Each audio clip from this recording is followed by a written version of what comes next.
ప్రముఖ పుణ్యక్షేత్రం పిఠాపురం కుంతిమాధవ స్వామివారి ఆలయంలో ముక్కోటి ఏకాదశి వేడుకలు అంగరంగ వైభవంగా జరిగాయి. స్వామివారి ఉత్తర ద్వార దర్శనం కోసం వచ్చిన భక్తులతో ఆలయం కిటకిటలాడింది. ఇందులో భాగంగా తెల్లవారుజాము నుంచి స్వామివారికి పంచామృత అభిషేకాలు, ప్రత్యేక పూజలు, ధనుర్మాస కైంకర్యాలు ఆగమోక్తంగా విశేషంగా నిర్వహించారు.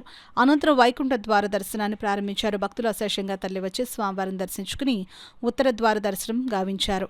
కాగా టీడీపీ రాష్ట్ర అధికార ప్రతినిధి పిఠాపురం మాజీ ఎమ్మెల్యే వర్మ తన సతీమణి లక్ష్మీదేవితో కలిసి స్వామివారిని దర్శించుకుని ప్రత్యేక పూజలు జరిపారు. అనంతరం వైకుంఠ ద్వార దర్శనం చేసుకున్నారు. ఈ సందర్భంగా వర్మ దంపతులను పండితులు ఆశీర్వచనం చేశారు.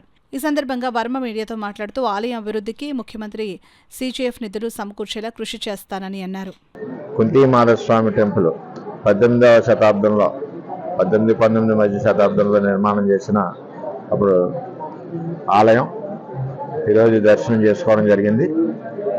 మరి ఈ ఆలయానికి ఇప్పుడు ఫ్లోరింగ్ కానీ 2014-19లో అదేవిధంగా అన్యాక్రాంతమైన 50 ఎకరాల పొలం దాన్ని కూడా మనం వెనక్కి ఐడెంటిఫై చేసి తీసుకురావడం జరిగింది. ఇంకా కొన్ని కార్యక్రమాలు దానికి సంబంధించి ఉన్నాయి. ఆ 50 ఎకరాల పొలం యొక్క రెవెన్యూ వస్తే స్వామివారికి మరి నైవేద్యం ఇవన్నీ కూడా ఖర్చులు ఇబ్బంది లేకుండా ముందుకెళ్తుంది. మరి ఇక్కడ రాంబాబు గారు ఆధ్వర్యంలో ఈ టెంపుల్ కొద్దిగా ఒక సైడ్ డ్యామేజ్ అవడం వలన దానికి CGFలో 1,25 లక్షలు కట్టవలసి వస్తుంది. దాని గురించి ప్రజలందరూ కూడా తలొక చెయ్యి వేసుకుని స్వామివారి నిర్మాణం చేయాలని చెప్పి అనుకుంటున్నారని చెప్పి తెలియజేశారు రాంబాబు గారు.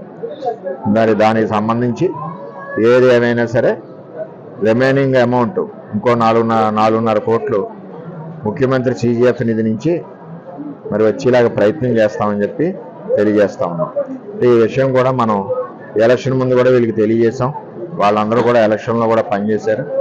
వాళ్ళందరూ అడగడం కూడా జరిగింది. ఇక్కడ మరి ఈ యొక్క టెంపుల్ యొక్క ధర్మకర్తలందరూ మరి దీనికి రాంబాబు గారు ముందడుగు వేసి ఈ కలెక్షన్ అమౌంట్ చేస్తే CGF నిధులు కూడా ప్రభుత్వం ఇస్తుందని చెప్పి తెలియజేస్తున్నాం. కూటమి ప్రభుత్వంలో అంటే చంద్రబాబు నాయుడు గారు కానీ, ఇటు కళ్యాణ్ గారు కానీ, మేము కానీ ఈ గుడి నిర్మాణానికి సహకరిస్తామని చెప్పి తెలియజేస్తాం.